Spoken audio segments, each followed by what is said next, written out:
Welcome to CCO Behind the Scenes, an Oyster Stew podcast mini-series.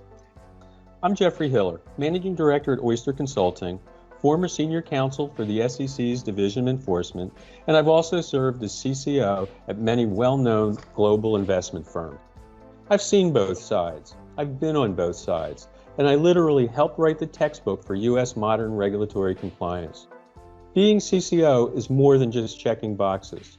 There are office politics to navigate, nuances to deal with regulators and board members, and of course, ethical issues. Join me as I share my real experiences and lessons learned from my decades in the industry.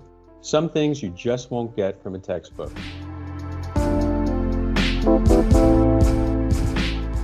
And the first I thought I'd talk about is one that has always sort of puzzled me from the beginning of my career. I've probably been or managed 25 to 30 SEC exams over my career. And one of the questions, or first questions, that regulators always ask is, what is the tone at the top? And I always find that an interesting question, because how do you measure that? And what does it mean, and what do you do about it? So after a few times, I've come up with a system where the first thing I do is at the initial meeting, I always have the CEO to at least stop in and say hello and greet the regulators and know that they're available. But more importantly, I develop a plan over the course of years so that I can answer this with substance. And what I do and how I measure it is I ensure that the CEO, when he has town halls or she has town halls, that they raise questions and raise the importance of compliance for the firm. And that along with business and other things, that's really critical. The other thing, which I think is most persuasive to regulators, is that I ensure that my CEO rewards good compliance and sanctions bad compliance. And we build a track record of that. And so when we're asked, how do we prove tone at the top and that it's positive, I point to the specific actions that we take.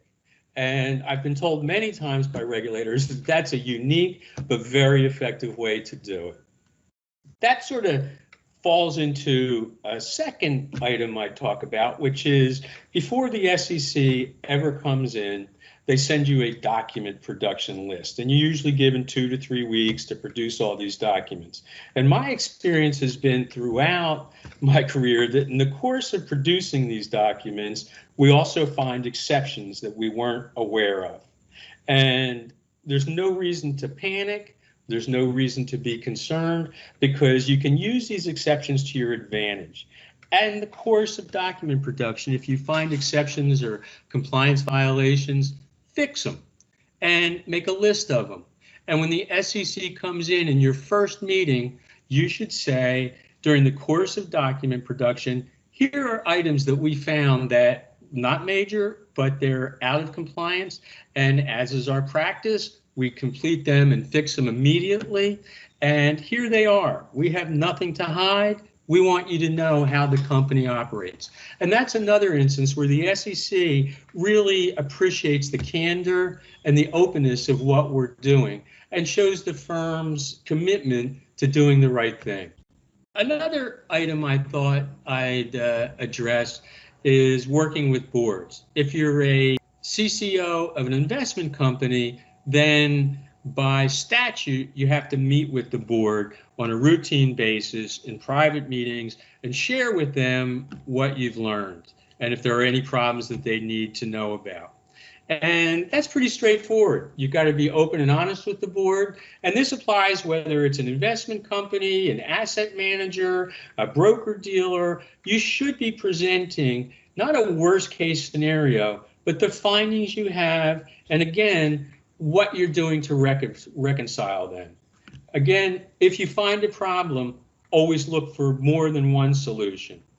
And often the other thing I've done as a practice, and again suggested by a former colleague who was head of the Division of Investment Management at the SEC, was to always look the evening before a board meeting, check the SEC website, see if there's anything new that the CEO could be asked the next morning at the board meeting.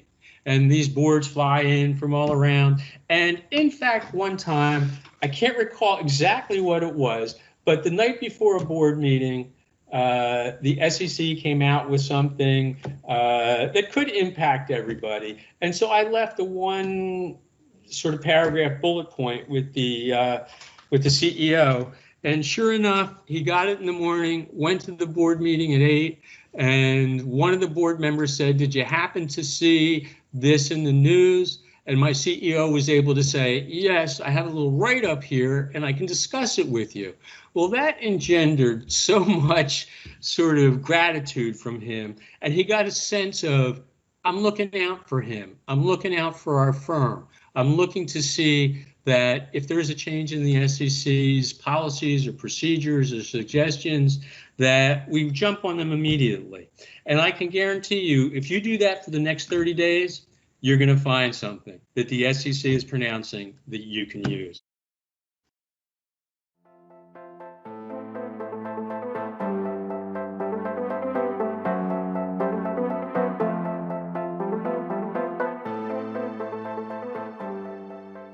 Thanks for listening, and I hope you found this helpful.